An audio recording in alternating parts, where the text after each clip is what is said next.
Subscribe करिए हमारे channel target UP TET CTET को और बेल आइकन को दबाइए।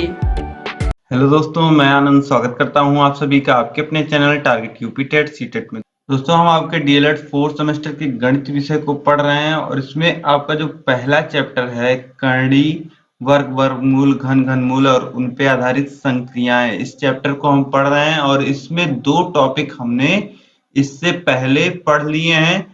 वो दो टॉपिक कौन कौन से? करड़ी और घातांक पढ़ लिया हमने, पहला टॉपिक। और दूसरा टॉपिक वर्ग, वर्गमूल, वर्ग क्या होता है, वर्गमूल क्या होता है, ये सब चीजें हमने देख लिया है पहले चैप्टर में। और जो लास्ट टॉपिक है आपका घन, घनमूल, वह हम लोग इस क्लास में देखने वाले हैं। और इससे पहले की क्लास अगर आपने नहीं देखी है तो पहले वो क्लास देख लीजिए, आपको समझने में आसानी होगी। आपको डिस्क्रिप्शन में गणित के प्लेलिस्ट का लिंक मिल जाएगा, वहां से जाकर के आप देख सकते हैं। पहले चैप्टर में जो तीसरा टॉपिक है आपका, उसको हम लोग देखते हैं और इस तीसरे टॉपिक के साथ ही आपका जो चैप्टर है वह खत्म हो जाएगा। और इसके बाद हम लोग एक डेडिकेटेड क्लास करेंगे जिसमें हम लोग केवल क्वेश्चंस देखेंगे। चैप्टर 1 के जितने भी प्रकार के क्वेश्चन बनते हैं, जैसे क्वेश्चंस आपके परीक्षा में पूछे जाते हैं, वो सभी चीजें हम लोग नेक्स्ट क्लास में देखेंगे। तो चलिए स्टार्ट करते हैं। देखिए टॉपिक 3 जो है आपका, वह है घन, घनमूल की अवधारणा, पूर्ण घन संख्याओं तथा पूर्ण घन दशमलव संख्याओं का घनमूल किस प्रकार से हम निकालते हैं। तो concept of cube, cube root and to calculate cube root of cube numbers and cube decimal numbers. घन क्या होता है, घनमूल क्या होता है, किस प्रकार से हम घनमूल निकालते हैं संख्याओं का और दशमलव संख्याओं का, यह हमें देखना है इसमें। इसी प्रकार दोस्तों, इससे पहले वाली क्लास में हमने वर्ग, वर्गमूल हमने पढ़ा था, उसी तरीके का है घन, घनमूल भी।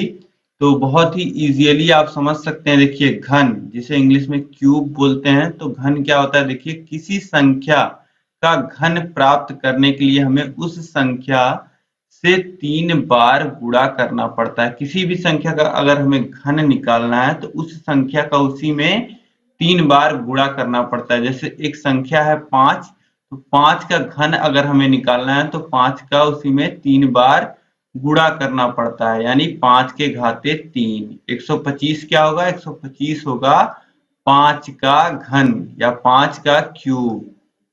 तो अर्थात किसी संख्या का घन उस संख्या की 3 घात होती है। तो दोस्तों आप समझ गए कि किसी संख्या का घन क्या होता है। उस संख्या को 3 बार गुणा कर दें या उस संख्या पे 3 की घात लगी हो तो उसका जो मान आता है उसे हम लोग क्या कहते हैं, संख्या का घन कहते हैं। अब हमें देखना है घनमूल क्या होता है, क्यूब रूट क्या होता है। तो अब देखिए, घन संख्या की वह मूल संख्या जिससे वह घन बना है घनमूल कहलाती है।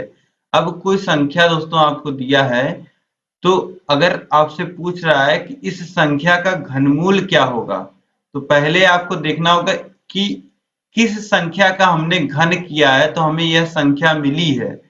तो जिस संख्या का घन करने के बाद हमें संख्या मिली होगी, वो क्या होगी, वो जो मूल संख्या होगी उसे हम लोग क्या कहेंगे, उसे हम लोग घनमूल कहेंगे। ठीक है, तो देखिए एग्जाम्पल 8 का घनमूल क्या होगा, तो cube root of 8। Cube root of 8 क्या होगा, अब 8 को हम लोग क्या लिख सकते हैं, 8 को हम लोग लिख सकते हैं 2 के घाते 3। 8 को 2 गुणे 2 गुणे 2 लिखा जा सकता है, यानी 2 के घाते 3। यहाँ करणी की जो घात है वह 3 है और यहाँ 2 के घात कितना है, 3, तो करणी हट जाएगी यानी कि 2 आ जाएगा। तो 2 क्या है, 2 जो है वह 8 का घनमूल है। देखिए यहाँ पे 8 संख्या 2 के घन से बनी है, इसीलिए 8 का घनमूल 2 होगा। किसी भी संख्या की जो घनमूल संख्या होती है वह संख्या होती है जिसका घन करने के बाद हमें संख्या मिली होती है। ठीक है, तो घनमूल भी दोस्तों आप समझ पा रहे होंगे। जैसे 8 का अगर घनमूल हमसे पूछ रहा है तो 8 का घनमूल क्या होगा, 8 का घनमूल वह संख्या होगी जिसका घन करने के बाद 8 बना होगा। ठीक है, अब आगे देखते हैं हम लोग पूर्ण घन क्या होता है, परफेक्ट क्यूब। जैसे परफेक्ट स्क्वायर होता है वैसे परफेक्ट क्यूब भी होता है। तो देखिए, वह संख्या जिसका घनमूल एक प्राकृत संख्या होती है पूर्ण घन कहलाती है। जैसे 125 एक पूर्ण घन है, क्योंकि 125 का घनमूल 5 होता है, जो कि एक प्राकृत संख्या है। तो जिस किसी भी संख्या का जो घनमूल होता है वह एक प्राकृत संख्या आती है, वह क्या कहलाती है? वह परफेक्ट क्यूब पूर्ण घन कहलाती है। जैसे जो एक है, एक क्या है? एक एक का ही क्यूब है, ठीक है। तो क्या है यह एक परफेक्ट क्यूब है। और इसके बाद 2 का क्यूब करते हैं हम तो 8 आता है। 8 एक परफेक्ट क्यूब है, क्योंकि किसी प्राकृतिक संख्याएं क्या है? 1 2 3 4 5 6 इस प्रकार से इन संख्याओं का घन क्यूब करने के बाद जो हमें संख्याएं मिलेंगी वे संख्याएं क्या होंगी? वे संख्याएं पूर्ण घन संख्याएं होंगी। इन संख्याओं का प्राकृतिक संख्याओं का घन करने के बाद जो संख्याएं मिलेंगी वह परफेक्ट क्यूब होंगी। या किसी संख्या का क्यूब रूट लेने के बाद अगर हमें एक प्राकृतिक संख्या प्राप्त होती है तो उस संख्या को हम लोग क्या कहते हैं? उस संख्या को हम लोग पूर्ण घन या परफेक्ट स्क्वायर बोलते हैं। जैसे यहाँ पे पूर्ण घन संख्याएं लिखी हुई हैं। देखिए, 1 का क्यूब क्या होगा? 1 2 का क्यूब 8 3 का क्यूब 27 4 का क्यूब 64 5 का क्यूब यानी कि 5 का 3 बार आप गुणा करोगे तो 125 6 का क्यूब 216 इसी प्रकार 7 का क्यूब 343 8 का क्यूब 512 9 का क्यूब 729 और 10 का क्यूब 1000। तो यहाँ पे आप थोड़ा सा अनुमान रखिएगा और इन संख्याओं को याद भी रखिएगा। जैसे 1 का क्यूब करते हैं तो 1 हमें मिलता है और 10 का क्यूब यानी 10 का 3 बार गुणा करते हैं तो हमें 1000 मिलता है। यानी कि अब जो बीच की संख्याएं बचेंगी इनका अगर हम क्यूब करते हैं तो कहीं ना कहीं 1 और 1000 के बीच में आएगा। यह आपके दिमाग में एक अनुमान होना चाहिए और ये जो क्यूब हैं संख्याओं के वह आप याद कर लीजिए, जिससे आपको क्वेश्चन जो है वह सॉल्व करने में आसानी हो। अब आगे देखेंगे दोस्तों हम लोग अभाज्य गुणनखंड विधि द्वारा घनमूल निकालना। Find out the cube root by factor method. Factor method से किस प्रकार से हम लोग घनमूल निकालते हैं यह हम देखते हैं। जिस प्रकार से हम लोग वर्गमूल निकाल रहे थे वैसा ही कुछ यहाँ पे घनमूल भी निकलेगा उसी तरीके से। बस अंतर क्या होगा? वहां पे हम लोग अभाज्य गुणनखंड निकालने के बाद 2 का पेयर बना रहे थे और यहाँ पे 3 का पेयर बनाएंगे। तो यहाँ पे देखिए प्रश्न जो है वह है 8000 का घनमूल ज्ञात कीजिए। तो 8000 का घनमूल निकालने के लिए पहले इसके अभाज्य गुणनखंडों को हम लोग ज्ञात कर लेते हैं। तो 8000 को पहले इस प्रकार से लिख लेंगे, लाइन खींच लेंगे और अब देखेंगे कि यह 2 से डिवाइड हो रहा है या नहीं। तो 2 से डिवाइड हो रहा है तो करेंगे, आ जाएगा 4000। फिर से 2 से डिवाइड करेंगे तो ये आ जाएगा 2000। फिर से 2 से डिवाइड करेंगे तो ये आ जाएगा 1000। फिर अभी 2 से डिवाइड हो रहा है तो करते जाएंगे, ये आ जाएगा 500। फिर 2 से डिवाइड करेंगे तो आ जाएगा 250। फिर 2 से डिवाइड करेंगे तो ये आ जाएगा 125। अब देखिए 2 से डिवाइड नहीं हो रहा है तो ट्राई करेंगे 3 से हो रहा है या नहीं। तो 3 चौको 12 और यहाँ पे बच रहा है 5 जो कि 3 से कटेगा नहीं, मतलब कि ये 3 से नहीं कटेगा। और देखिए लास्ट में 5 है, मतलब विषम संख्या है तो 4 से भी नहीं कटेगा। फिर देखेंगे हम 5 से, तो 5 से कटेगा। 5 से हम लोग इसको काटेंगे 125 को, तो 5 दूनी 10 बचा 2 और 5 यहाँ बचा है तो ये हो गया 25। और फिर 5 बार भाग चला जाएगा, ये यहाँ पे आ जाएगा 25। फिर 25 5 से कटेगा, 5 से भाग देंगे, फिर आ जाएगा यहाँ पे 5 और फिर से हम भाग देंगे 5 से तो यहाँ पे बच जाएगा 1। अब यहाँ पे हम रुक जाएंगे और अभाज्य गुणनखंड जो हमें मिल जाएगा वह मिल जाएगा 2 गुणे 2 गुणे 2 गुणे 2 गुणे 2 गुणे 2 गुणे 5 गुणे 5 गुणे 5। ठीक, तो यहाँ पे आप देख पा रहे हैं 6 बार 2 है और 3 बार 5 है। तो मैंने आपको बताया क्यूब रूट जब हम फाइंड कर रहे हैं जब हम घनमूल यानी कि क्यूब रूट फाइंड कर रहे हैं तो हमें क्या करना है, तो हमें अभाज्य गुणनखंड निकाल के 3-3 का जोड़ा बना लेना है। ठीक है, 3-3 का जोड़ा यहाँ पे देखिए बन रहा है। तो हर एक जोड़े में से जिस भी संख्या का जोड़ा है, जैसे यहाँ पे 2 का जोड़ा बना है तो इसमें से 2 लिख लेंगे। ठीक, फिर यहाँ पे देखिए 2 का जोड़ा बना है तो यहाँ से हम 2 लिख लेंगे, और फिर यहाँ देखिए 5 का जोड़ा बना है तो यहाँ हम 5 लिख लेंगे। ठीक, तो ये देखिए क्या आ जाएगा, 2 गुणे 2 गुणे 5, इनको हम लोग गुणे के रूप में लिख लेंगे। तो 2 दूनी 4 और 4 पच्चे 20, तो आ जाएगा यहाँ पे 20, यानी कि घनमूल क्या हो जाएगा हमारा 20। तो 8000 का जो घनमूल आ जाएगा वह आ जाएगा 20। 20 का अगर आप 3 बार गुणा करेंगे तो क्या आएगा, 8000 आएगा। यानी कि 20 हमें वह संख्या मिल गई जिसका अगर हम 3 बार गुणा करते हैं तो 8000 आता है।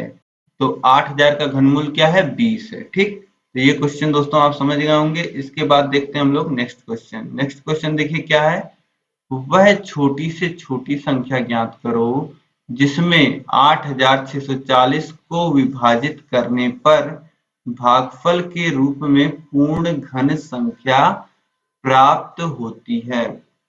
तो हमें वह छोटी से छोटी संख्या निकालनी है जिससे अगर हम लोग 8640 को विभाजित कर दें तो जो भागफल बचे वह एक पूर्ण घन संख्या हो। ठीक, क्वेश्चन दोस्तों आप समझ पा रहे होंगे, हमें वह संख्या निकालनी है जिससे अगर हम लोग भाग देते हैं तो यहाँ जो भागफल आता है वह क्या हो, वह एक पूर्ण घन संख्या हो। जो यहाँ पे हमारा भागफल आए वह पूर्ण घन संख्या होनी चाहिए, और यहाँ पे हमें वो संख्या निकालनी है जो छोटी से छोटी हो, जिससे भाग देने पे हमें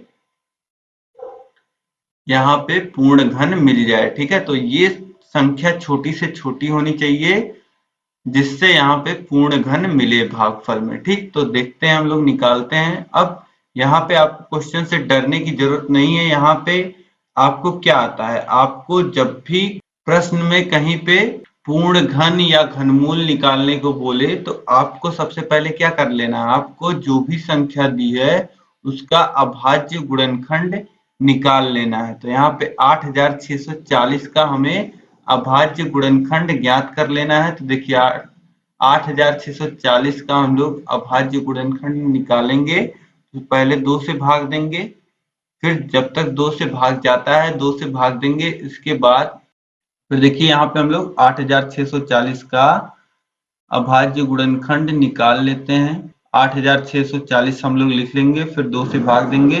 8 में 2 से भाग जाएगा तो 4, 6 में जाएगा तो 3, और 4 में जाएगा तो 2, और 0 में जाएगा तो 0। फिर 2 से भाग देंगे तो देखिए 4 में भाग जाएगा तो 2, 3 में भाग करेंगे तो 1 बार जाएगा और यहाँ पे 1 बच जाएगा, यहाँ का 1 और बगल में है 2, तो ये हो जाएगा 12, और 12 में 2 से भाग करेंगे तो 6। देखिए फिर 0 में भाग करेंगे तो 0 हो जाएगा, फिर 2 से भाग करेंगे तो आ जाएगा 2, और फिर 1 में भाग नहीं जाएगा तो 0 लिखेंगे।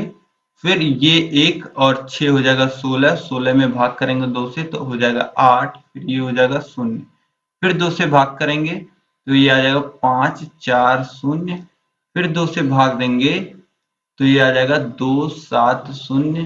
फिर 2 से अभी भाग जाएगा तो भाग देते रहेंगे तो ये आ जाएगा 1, 3 बार भाग जाएगा, यहाँ पे बचा 1 और यहाँ पे 0। 10 में भाग जाएगा 5 बार में। फिर 2 से भाग देंगे, 2 से भाग जाएगा ही नहीं तो 2 से हम भाग नहीं देंगे। फिर किससे भाग देंगे, 2 के बाद कौन सी संख्या आती है, 3, तो 3 से चेक करेंगे तो देखिए 3 चौको 12 और 1 बचेगा, फिर 3 पच्चे 15, यानी कि 3 से भाग जा रहा है तो 3 से भाग देंगे 4 और 5 45। फिर 3 से भाग जाएगा तो 1 और 5, फिर 3 से भाग जाएगा तो ये आ जाएगा 5, और अब देखिए 3 से भाग जाएगा नहीं, अब सीधे 5 से भाग जाएगा। 5 से भाग दे देंगे, यहाँ पे आ जाएगा 1।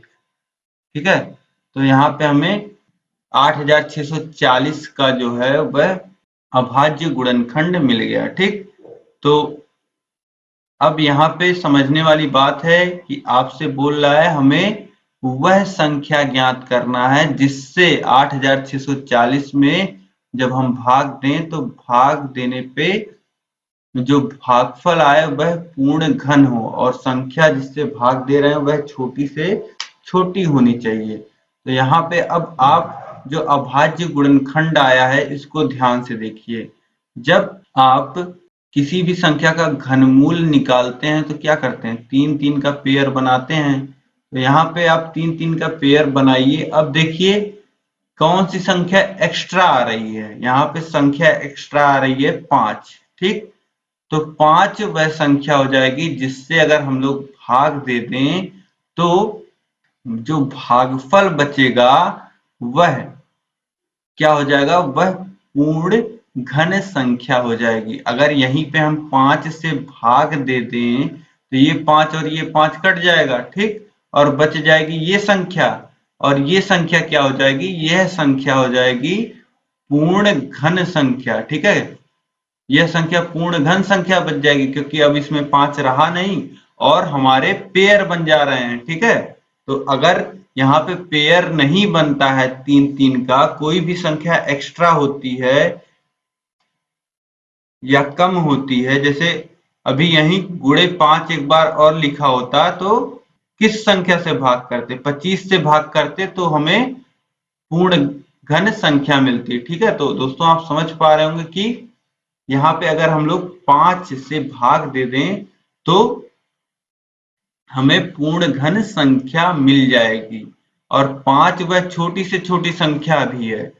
अगर यहीं पे हम लोग 5 गुणे 2 गुणे 2 गुणे 2 से भी भाग दे देते हैं तो भी क्या होगा, तो भी हमें एक पूर्ण घन संख्या मिल जाएगी। लेकिन वह यहाँ पे 5 गुणे 2 गुणे 2 गुणे 2 से जब हम भाग दे रहे हैं तो वह छोटी से छोटी संख्या नहीं है जिससे हम भाग दे रहे हैं। तो दोस्तों आप समझ पा रहे होंगे कि छोटी से छोटी संख्या, तो यहाँ पे 5 जो होगी वह छोटी से छोटी संख्या होगी।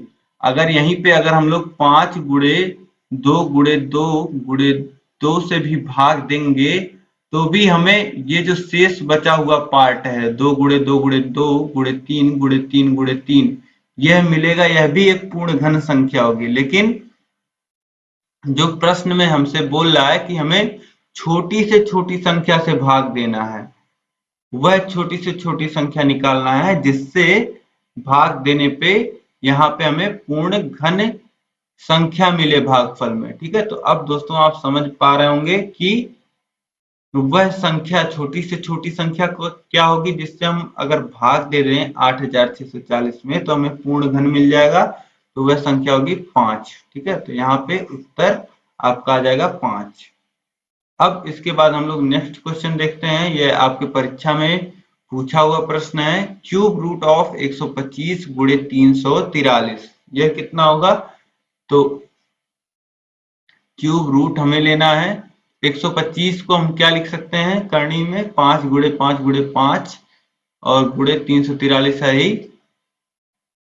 अब 343 को हम लोग क्या लिख सकते हैं, अब 343 ऐसे आपको ध्यान में नहीं होगा, लेकिन अगर आप संख्याओं का जो घन है वह याद करके रखेंगे तो आपको पता होगा कि 343 क्या होता है, वह 7 का क्यूब होता है, 7 का क्यूब होता है, 7 का घन होता है। तो 343 को हम क्या लिख सकते हैं, 7 गुणे 7 गुणे 7 लिख सकते हैं। अब यहाँ पे देखिए 3-3 का जोड़ा बन गया है, यानी कि करनी में 5 के घाते 3 गुणे 7 के घाते 3 आ गया है। तो यहाँ पे देखिए करनी की जो घात है और अंदर जो घात है वह बराबर है, तो संख्या बाहर आ जाएगी, यानी कि 5 बाहर आ जाएगा। इसी प्रकार से यहाँ पे देखिए 7 की घात और करनी की घात बराबर है तो 7 भी बाहर आ जाएगा, यानी कि 5 गुणे 7 आ जाएगा।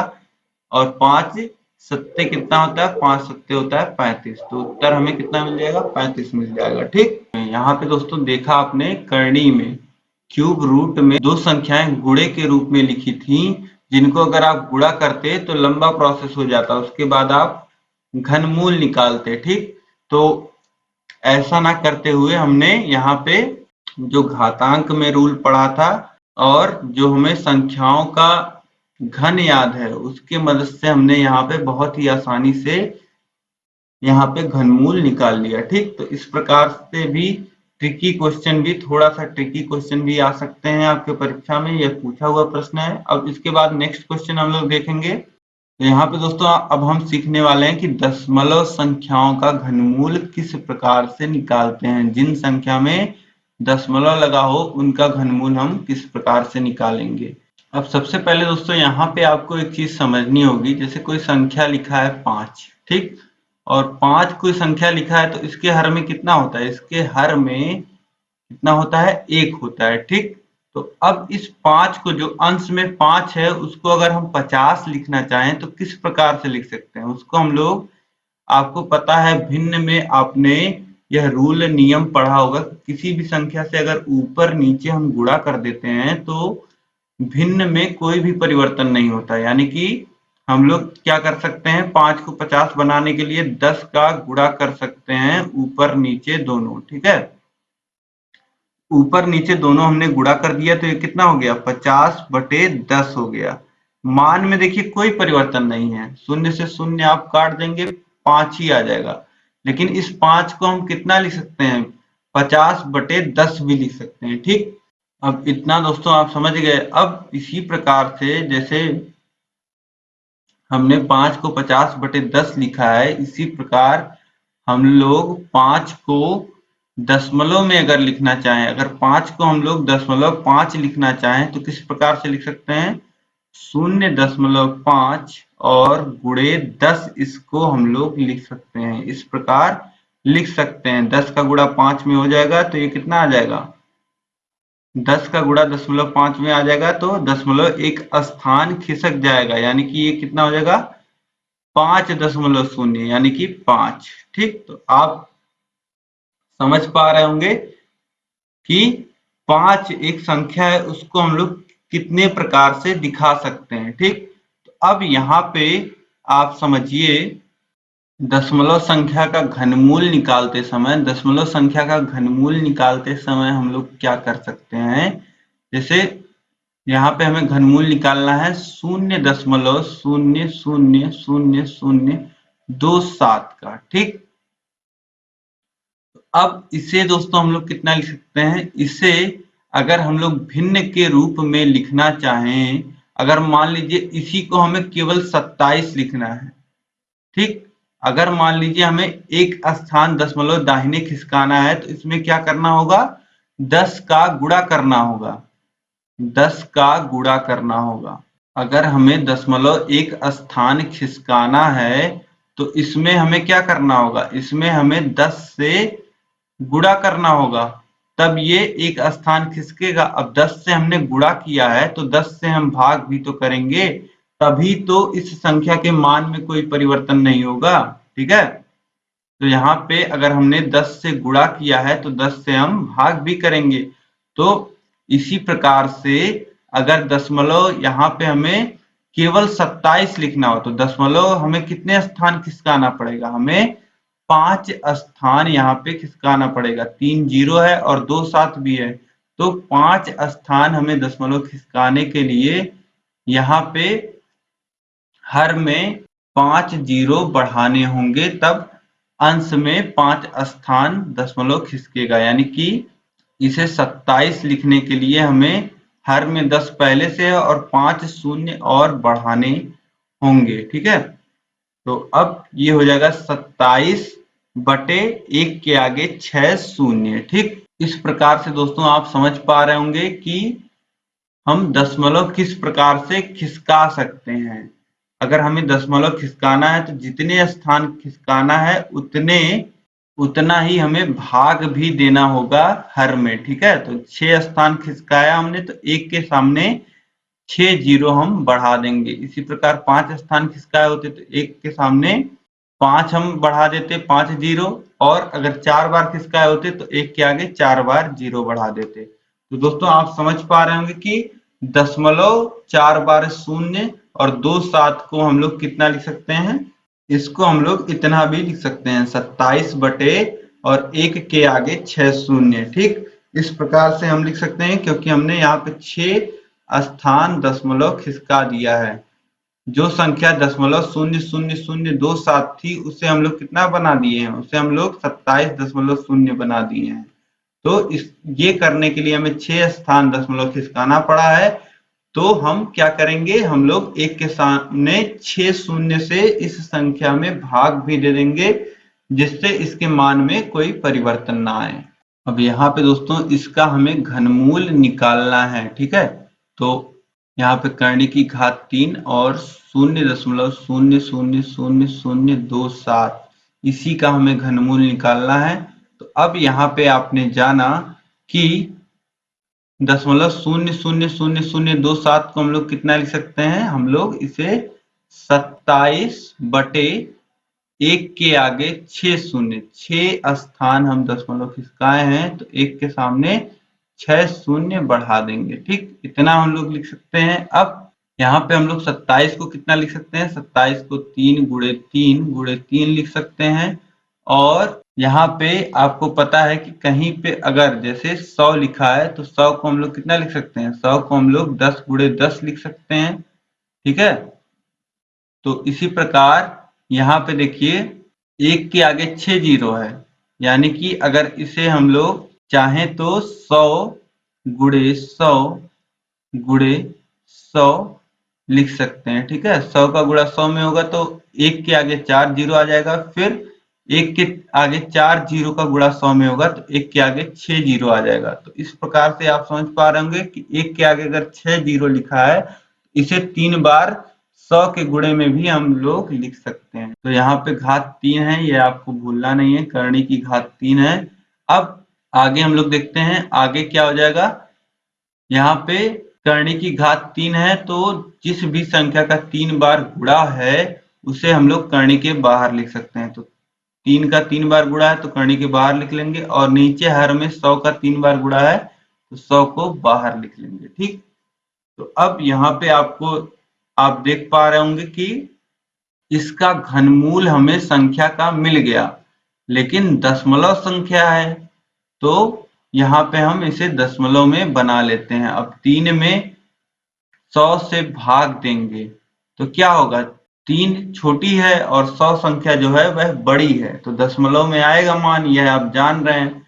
100 से भाग देंगे तो 2 स्थान पे दशमलव लग जाएगा, यानी कि ये कितना आ जाएगा 0.03, इसका मान इतना आ जाएगा। ठीक है, अगर 100 से भाग देते हैं, अगर 10 से भाग देते तो 0.3 आता, और 100 से भाग दे रहे हैं तो 0.03 आएगा। ठीक, इस प्रकार से उत्तर यहाँ पे क्या आ जाएगा, इस संख्या का घनमूल कितना आ जाएगा 0.03। इस प्रकार से दोस्तों आपने देखा कि दशमलव संख्या का घनमूल हम किस प्रकार से निकालते हैं।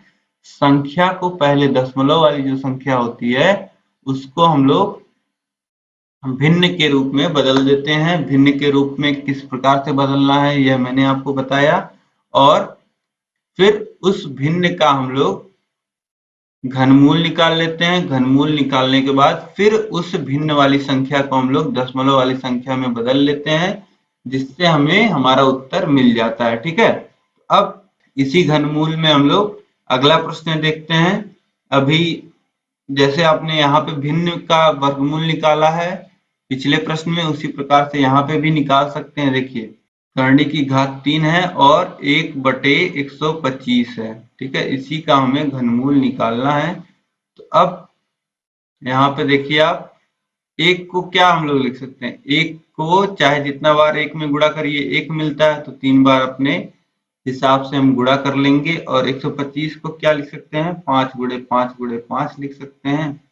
तो ये कितना आ जाएगा, 1 बाहर आ जाएगा और 5 बाहर आ जाएगा करनी के, तो ये कितना आ जाएगा 1/5। तो इस प्रकार से आसानी से आप सॉल्व कर सकते हैं, या फिर कहीं जरूरत हो तो आप जो आपने करनी में नियम में पढ़ा था वह क्या कर सकते हैं, आप √ ऑफ 1/125 लिखा है तो इसको कितना लिख सकते हैं, क्यूब रूट ऑफ 1 लिख सकते हैं बाई क्यूब रूट ऑफ 125 लिख सकते हैं। क्यूब रूट ऑफ 1 एक के ऊपर कोई भी घात 2 3 4 5 लिखी हो तो भी एक आता है, और उस पे करनी लगी हो कितनी भी घात की तो भी एक आता है। तो ये आ जाएगा 1, और 125 का क्यूब रूट कितना आता है, 5 आता है, तो ये आ जाएगा 1/5। तो इस प्रकार से आप घनमूल किसी भी संख्या का निकाल सकते हैं, भिन्न संख्याओं का, दशमलव संख्याओं का, और अदर भी किसी संख्या का। इसमें आपने देख लिया अभाज्य गुणनखंड वाला मेथड, और इसमें भाग विधि जो होती है वह नहीं होता है। ठीक है, भाग विधि आपको इसमें नहीं पढ़ना है। बस इतना ही प्रश्न जितना अभी तक मैंने आपको करा दिया है, तीनों टॉपिक, उन तीनों ही टॉपिक से आपके क्वेश्चन बनते हैं आपकी परीक्षा में, और यह आपका पहला चैप्टर है गणित विषय का, तो इससे डेफिनेटली क्वेश्चन बनेंगे ही बनेंगे। आप लोग बहुत ही ध्यान पूर्वक इसको पढ़ लीजिएगा, और प्रैक्टिस करना बहुत जरूरी है। तो एक क्लास जो नेक्स्ट क्लास होने वाली है वह आपकी पूरी प्रैक्टिस बेस्ड ही होने वाली है। पूरे जितने भी बेसिक से लेके हाई लेवल तक जितने भी क्वेश्चन बन सकते हैं आपकी परीक्षा में इस चैप्टर से, वह मैं आपको नेक्स्ट क्लास में कराऊंगा। तो नेक्स्ट क्लास आप लोग जरूर अटेंड करिए और सभी क्वेश्चंस को सॉल्व करिएगा मेरे साथ जब मैं आपको सॉल्व कराऊंगा। ठीक है, तो उम्मीद है दोस्तों आपको घनमूल समझ में आ गया होगा, किस प्रकार से निकालना है, किस प्रकार से दशमलव संख्याओं का घनमूल निकालना है, यह सारी चीजें क्लियर हो गई होंगी, आपको समझ में आ गया होगा। और दोस्तों अब आप वीडियो को लाइक कर दीजिए, अधिक से अधिक अपने सभी फ्रेंड्स में शेयर कर दीजिए, सभी लोगों को जोड़िए, जिससे सभी लोग आसानी से गणित विषय को पढ़ पाए, सभी लोग की तैयारी इसी प्रकार से हैंड रिटन नोट्स के माध्यम से अच्छे तरीके से हो पाए। ठीक है, तो आप लोग के लिए इतनी मेहनत हो रही है, हाथ से लिख करके आप लोग को सभी विषय हम लोग पढ़ा रहे हैं 4th सेमेस्टर का। तो आप लोग दोस्तों जरूर सभी स्टूडेंट्स को जोड़िए, सभी भाइयों बहनों को जोड़िए, इस वीडियो को अधिक से अधिक शेयर करिए। चैनल को अभी तक आपने सब्सक्राइब नहीं किया है तो सब्सक्राइब कर लीजिए। और अगर आपको क्लासेस में YouTube पे प्रचार देख देख के आप परेशान होते हैं और आपको PDF चाहिए सभी सब्जेक्ट्स के नोट्स की, और चैप्टर वाइज टेस्ट आपको देना है, तो आप हमारे app target UP TET CTET को प्ले स्टोर से डाउनलोड कर सकते हैं। नीचे डिस्क्रिप्शन में भी लिंक मैं दे दूंगा, वहां से भी आप डाउनलोड कर सकते हैं। ऐप को आप डाउनलोड कर लीजिए। DLED 4th सेमेस्टर के कोर्स में आपको सभी चीजें उपलब्ध हैं। आप सभी सब्जेक्ट के सभी लेक्चर्स को देख सकते हैं, चैप्टर वाइज टेस्ट देख सकते हैं, चैप्टर वाइज नोट्स आपको मिल जाएंगे, और आप नोट्स प्रिंट भी कर सकते हैं, उनको डाउनलोड कर सकते हैं, क्लासेस को ऑफलाइन डाउनलोड कर सकते हैं। तो सारी सुविधाएं उपलब्ध हैं। ऐप को जरूर डाउनलोड करिए, और कुछ चीजें हमने फ्री भी रखी हैं, उनका भी आप लाभ उठा सकते हैं। मिलते हैं दोस्तों हम लोग नेक्स्ट क्लास में। इस वीडियो में अंत तक बने रहने के लिए आप सभी लोग का बहुत बहुत धन्यवाद।